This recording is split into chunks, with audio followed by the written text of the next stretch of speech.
As CivilNet continues its series of interviews in the run-up to the Turkish general elections on May 14th, I'm joined again by Mr. Rober Koptaş, a historian, also the editor-in-chief of Aras.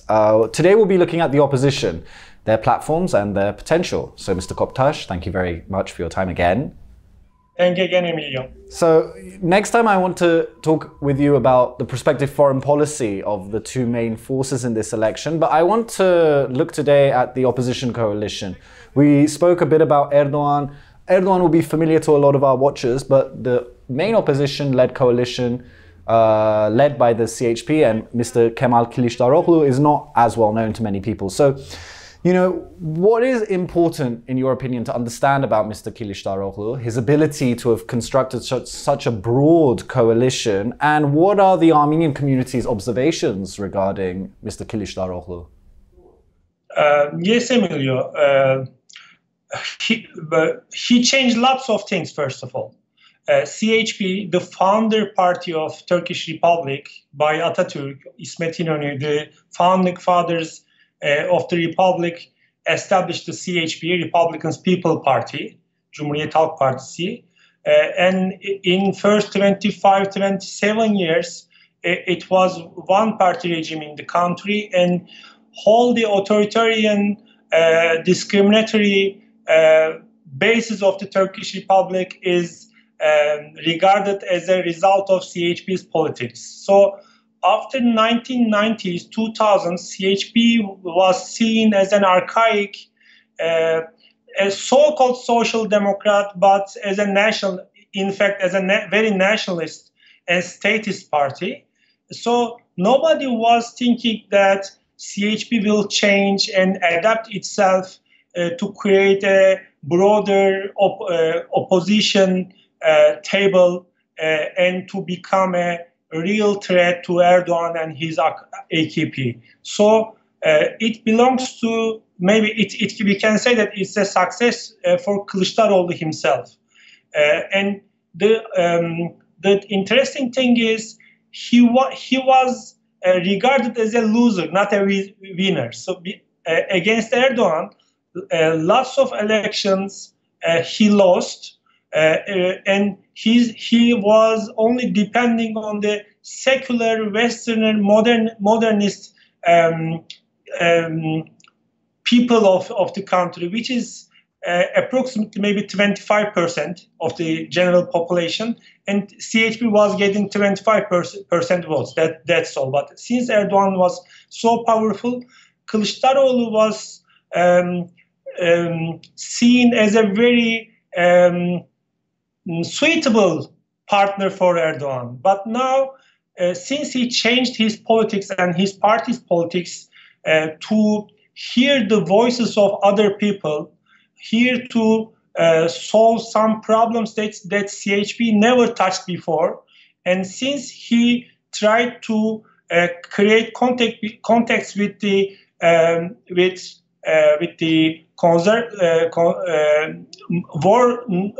more Muslim-based population, and he changed his party's nationalist and modernist approach. He tried to gather all these demands and voices in the political arena, and since the people who are AKP founders before, now working with him, they are in a coalition, so it's very symbolic. These parties will get very little votes, but since he can stand side by side with Muslim people as well, it gives a hope for the opposition to win. Okay, and also I'm interested, Kılıçdaroğlu visited, I believe, the Hrant Dink Memorial at some point. I'm wondering, what do the Armenians in Turkey think about Mr. Kılıçdaroğlu? What is their perception of him? And moreover, I want to ask briefly, a lot of talk has been circulating about his Alevi ancestry. Can you explain that a bit to our watchers who may not understand what that is all about? Yes, he created a political context of helalleşme in Turkish, I cannot translate it into Turkish, but it means that we had problems in the past. We discriminated, but now we are accepting this, and we are trying to change this. So it's not a sorry, it's not a excuse me, but it's get that responsibility that the past was wrong. So it gives us a hope that politically maybe it can change something. So visiting the Hrant Dink Foundation was important because, you know, it was a way to deal with Armenian people and accept that there was lots of injustices, and it was very symbolic and significant for most of the Armenians that founding party of the republic having contact with the Hrant Dink Foundation. His Alevi roots was known before. He's coming from Dersim, Tunceli area, in which there was a genocide in the history of the republic in 1930s, and it's a long story, but Alevi conception, Alevi belief is regarded as a heterodox belief with the eyes of Islam.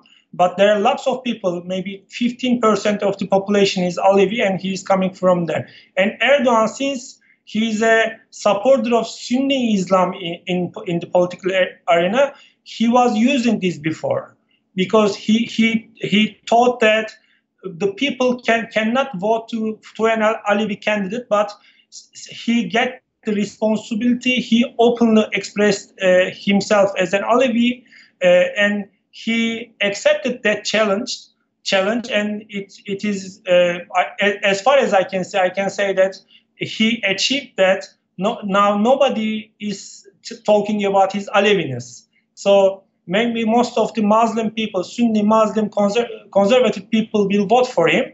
So it's a success for him. That in that sense, Erdoğan lost. He take that ballot from him.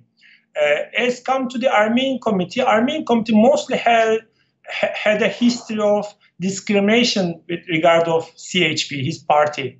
But since AKP is pressuring so much on our lifestyles, and since there are lots of problems in the country, now more secular, more Westerner CHP with the perspective of creating an equal, just Turkey, a democratic Turkey, seems sympathetic for most of the Armenians.